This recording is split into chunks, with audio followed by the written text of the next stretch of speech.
Bismillahirrahmanirrahim. Assalamualaikum warahmatullahi wabarakatuh. Waalaikumsalam warahmatullahi wabarakatuh. Terima kasih ibu-ibu atas waktunya telah berkenan hadir pada kesempatan siang hari ini, di mana kita pada kesempatan kali ini akan membahas terkait masih dalam modul pengelolaan keuangan.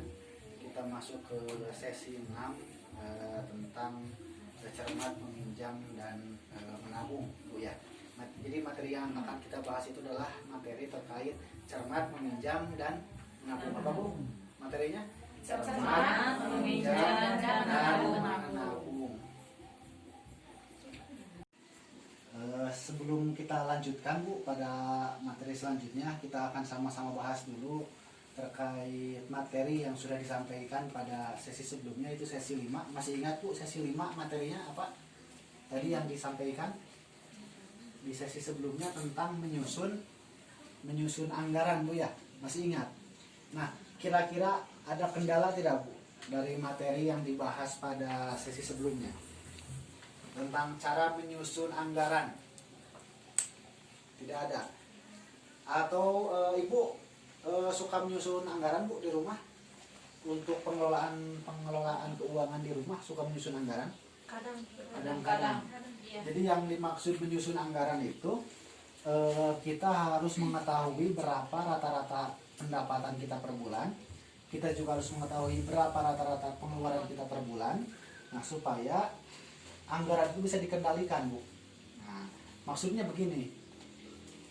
Kalau misalkan kita tidak punya perencanaan, kita tidak mengetahui berapa anggaran yang harus kita keluarkan, atau bahkan kita tidak tahu berapa rata-rata pengeluaran kita tidak tahu rata-rata pendapatan kita, nah ini sangat dikhawatirkan terjadi besar pengeluaran daripada pendapatan. Nah, sehingga ini akan berakibat yang cukup fatal Bu. Akibatnya apa Bu? Kalau misalkan kebutuhan tidak terpenuhi, pasti berhutang. Nah, untuk menghindari hal itu, karena berhutang itu tetap harus kita hindarinya Bu. Iya. Berhutang bisa dihindari dengan pengelolaan keuangan yang baik. Nah, agar bagaimana caranya pengeluaran itu tidak melebihi dari pendapatan. Salah satu caranya adalah dengan menyusun rencana anggaran, ya Bu. Kita susun mana yang termasuk keinginan, mana yang termasuk kebutuhan, ya. Kan dalam kehidupan sehari-hari yang kita beli itu ada yang termasuk kebutuhan, ada yang termasuk keinginan. Kalau kebutuhan itu mau tidak mau harus dianggarkan, harus dipenuhi. Kalau keinginan itu masih bisa ditunda. Contoh kebutuhan, contohnya apa Bu? Kebutuhan itu beli sembako, bayar listrik dan lain sebagainya. Itu adalah kebutuhan. Ada lagi keinginan. Keinginan juga sama, itu harus dianggarkan, tapi masih bisa ditunda. Contoh misal Ibu ingin beli baju baru, beli tas, beli pulsanya, kuota Bu ya, beli kuota. Meskipun zaman sekarang kan kuota itu sudah menjadi kebutuhan, tetapi tetap Ibu ini pekerjaannya apakah berkaitan dengan data atau tidak. Kalau misal pekerjaannya masih bisa, pekerjaannya seperti ya tidak membutuhkan jaringan internet, itu kuota itu menjadi keinginan bukan kebutuhan, sehingga bisa ditunda untuk kebutuhan yang lain. Kalau merokok Bu termasuk keinginan atau kebutuhan? Keinginan. Iya. Keinginan kalau bisa keinginan yang dihilangkan saja. Iya. Untuk keinginan seperti membeli rokok. Nah, itu adalah salah satu pengeluaran yang bisa dihindari, begitu Bu ya. Nah, kalau kita sudah menulis berapa pengeluaran kita setiap bulan, kita juga harus merata-ratakan berapa pendapatan kita per bulan. Masalahnya bagaimana kita yang pendapatannya tidak tetap setiap bulan, atau misal yang pendapatannya setiap minggu atau setiap harian gitu ya, buruh harian atau buruh mingguan seperti pekerja bangunan dan sebagainya. Bagaimana merata-ratakan per bulan, itu juga sama. Dihitung selama 1 bulan itu dapat uang berapa, bulan berikutnya dapat berapa. Nah, setelah beberapa bulan, 3-6 bulan itu sudah bisa dirata-ratakan, dibagi saja rata-rata per bulannya dapat berapa. Kadang-kadang memang kalau rata-rata itu kan kadang-kadang di bawah, kadang-kadang di atas rata-rata, begitu. Itu kalau rata-rata. saya yakin ibu-ibu juga sudah tahu berapa rata-rata pendapatan per bulan. Sudah kabayang punya? Rata-rata ibu teh sabulan teh dapat uang berapa gitu, termasuk dari uang bansos dimasukkan itu ya. Jadi rata-rata pendapatannya berapa. Nah kalau sudah ada gambaran baru bisa dihitung berapa rata-rata pengeluaran. Nah ambil dulu untuk kebutuhan, potong dulu untuk beli beras, beli minyak, beli gula, nah, sabun. Itu anggarkan dulu kebutuhan pokok. Kalaupun mau nanti ada keinginan, itu bisa dianggarkan kalau misal masih ada sisa, Bu ya. Jadi jangan sampai membeli dulu keinginan, kebutuhannya tidak terpenuhi. Kalau kebutuhan tidak dipenuhi, itu kan akan mengganggu kelangsungan hidup, Bu ya. Kalau ibu misalkan mendahulukan beli pulsa daripada beli beras, kira-kira masalahnya bagaimana, Bu? Kacau, Bu ya. Nah, kalau pulsa kan masih bisa ditunda. Kalau lapar kan bisa ditunda, tapi cuma beberapa jam gitu. Nah, itu barangkali tentang penyusunan anggaran, Ibu ya. Nah, selanjutnya bagaimana cara mengendalikan anggaran, Bu? Nah, bagaimana cara mengendalikan anggaran? Nah, yang dimaksud dengan mengendalikan anggaran itu, misal ibu yang punya penghasilannya harian, pakai sistem apa, Bu? Di sesi sebelumnya sudah dibahas, pakai sistem amplop. Nah, sudah pernah dengar, Bu, sistem itu? Sudah dibahas ya, sistem amplop, kemudian sistem catatan kas harian. Nah, untuk selanjutnya ini kita akan bagi dulu menjadi 4 kelompok, Bu ya. Silakan ibu-ibu untuk memisahkan diri menjadi 4 kelompok.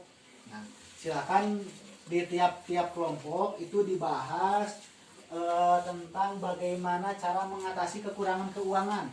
Ibu pernah mengalami tidak dalam kehidupan ibu tiba-tiba keuangan itu kurang gitu, tidak mencukupi, pernah tidak? Pernah. Nah, kira-kira bagaimana cara mengatasinya? Kemudian berapa kali ibu mengatasinya dengan cara berhutang? Ibu ya, silakan saya beri waktu 10 menit ibu ya untuk menyelesaikan tugas ini. Oke. Sudah selesai kerja kelompoknya sudah? Oke. Saya ingin mendengar bagaimana hasil diskusi kelompok ibu-ibu. Dari kelompok 1, bagaimana Bu cara mengatasi kekurangan keuangan kelompok 1?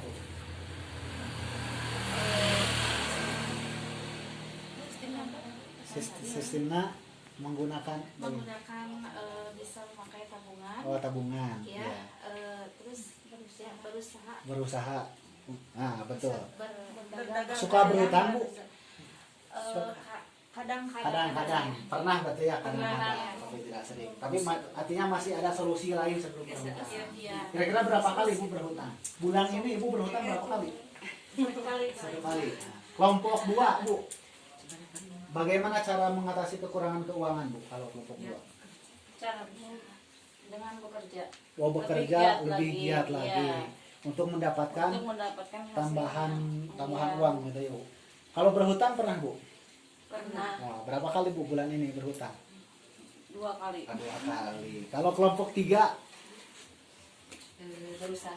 berusaha sama berarti ya, berusaha lebih giat lagi Ya. agar mendapatkan penghasilan tambahan, Iya. begitu ya, Bu. Berhutang pernah, Bu? Bulan ini Ya. berapa kali Bu Ibu berhutang? kali. 2 kali. Kelompok 4, kelompok terakhir Bekerja. dengan bekerja lagi, Bu ya, dengan bekerja lagi. Ataupun ada yang lain, cara yang lain? Kalau misalkan meminjam. Ya, berapa kali Bu meminjam, Bu? Sekali. 1 kali ya. Beda-beda. Baik, Ibu, selanjutnya kita akan sama-sama menyaksikan tayangan film. Ini mudah-mudahan film ini bisa menginspirasi bagi kita semua. Kita saksikan sama-sama.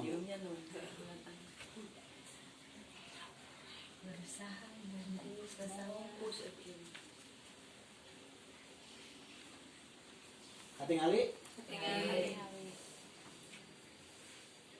Bu, uang rumah tangga perlu dikelola agar pengeluaran bisa seimbang dengan pendapatan. Semakin terbatas pendapatan kita, semakin harus terampil kita mengelola uang rumah tangga. Bagaimana caranya? Mulailah dengan menghitung dan mencatat perkiraan pendapatan dan pengeluaran keluarga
Nah ibu-ibu, barangkali itu Bu ya, video sudah bisa kita dipahami Bu ya, dipahami. Nah untuk selanjutnya pemaparan dari saya sampai di sini, untuk langkah selanjutnya disampaikan oleh rekan yang lain. Terima kasih.